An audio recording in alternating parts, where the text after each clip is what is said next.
So ayan, good morning mga ka-viewers, mga andito na naman tayo sa ating kusina. Ayan, gusto ko may mga kawali.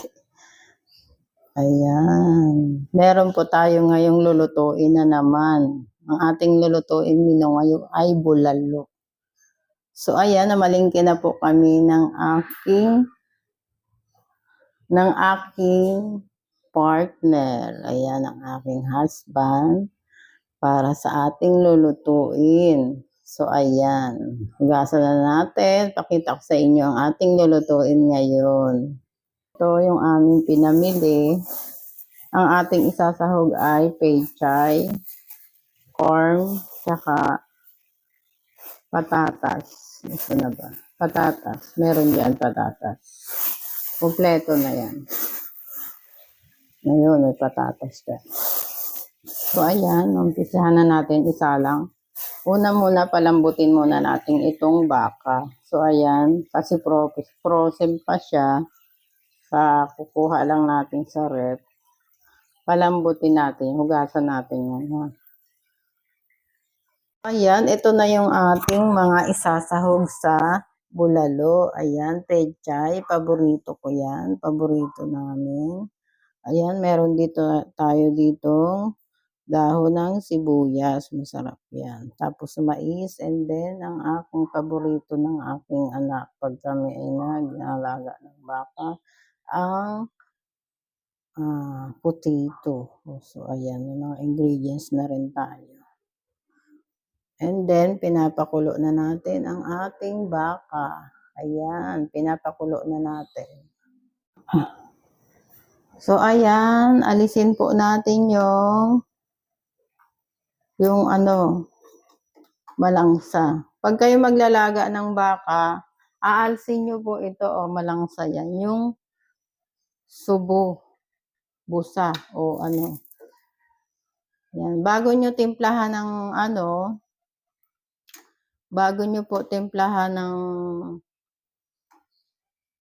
mga rekado, aalsin nyo muna ito. Yan. Malangsa po kasi yan pag yan ay hindi nyo inalis yung busa ng baka. Yan ay makolesterol. Kaya, yan. So, ayan, ganyan na siya. That's it. Yan. Kung palambutin natin, siguro mga 45 minutes to 1 hour para mas tender ang baka natin. Laki, Yan po. Mas kailangan malambot para pag yung meron siyang mga yung buto. So, ayan, 3 hiwang malalaki yan. So, ayan, abangan natin. Mamaya, magtitimpla natin. So, ayan, maglalagay na tayo ng rekado. Tutok mo nga siya ng konti dito para makita nila. Tama na. Ayan, lalagyan natin. Lalagyan natin ng sibuyas, bawang. Yun na natin igigisa kasi yan, bulalo. Yan. Ilagay na rin natin yung corn para habang mas lalong lumalambot, naluluto na yung corn. Ayan. Lalagyan na rin natin yan ng ating panimpla. Lagyan natin ng paminta uli kasi kanina nilagyan ko pero mas gusto ko pa. Maraming paminta. And then, ang ating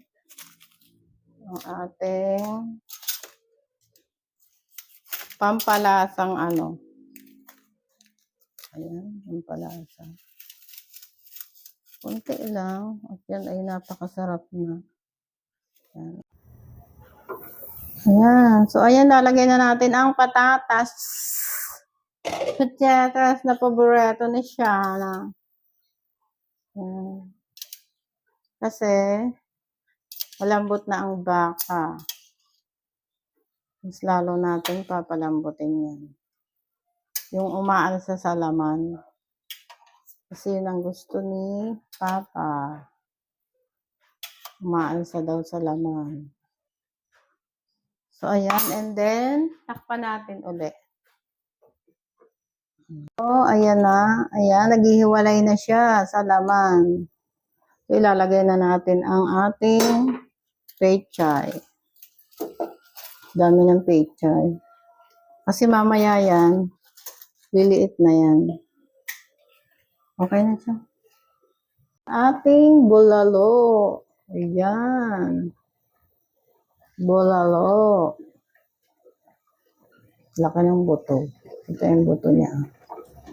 Yan, naghiwalay na, oh. Nakita nyo, naghiwalay na sila. Charm. Yan. Dami. Kompleto sahog din yan.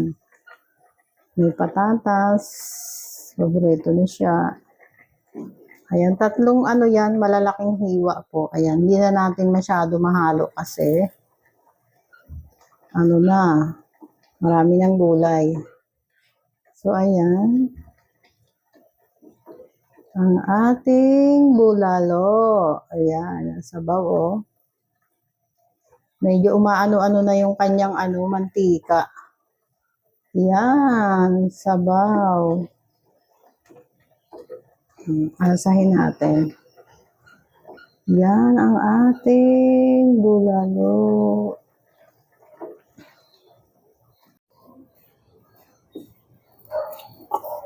Yan, talaga nag-aano yung kanyang sabaw, oh.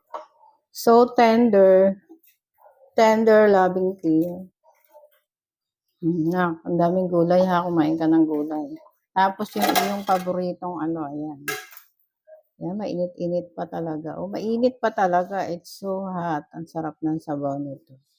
Hindi natin masyado nilagyan ng sabaw para talagang lasang-lasa po. Ha?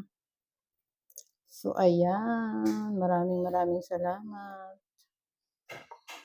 Follow nyo pa ang ating YouTube channel para updated kayo sa aming mga video na ina-upload na. Halos lahat po ang ina-upload namin ay pagkain. Tapos, nagbablog din kami sa labas po. Okay, enjoy your life. Enjoy lang ang ating life.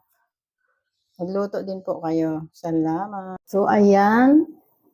It's done na ang ating bulalo. Ayan, nagmamantika na yung kanyang sabaw, oh. Ganyan po yung talagang, yan, nagmamantika na yung sabaw niya. It means napakalambot na ng baka natin kasi nag-aano na siya, nag-o-oil na siya. Yan. Hindi na natin mahalo, ang dami ng gulay. So, ayan, that's it. For today's video, ang ating menu is nilagang baka or bulalo. Para sa akin bulalo kasi ito may buto. Talagang mabuto to hanggang ilalim. Tatlong malalaking hiwa yan.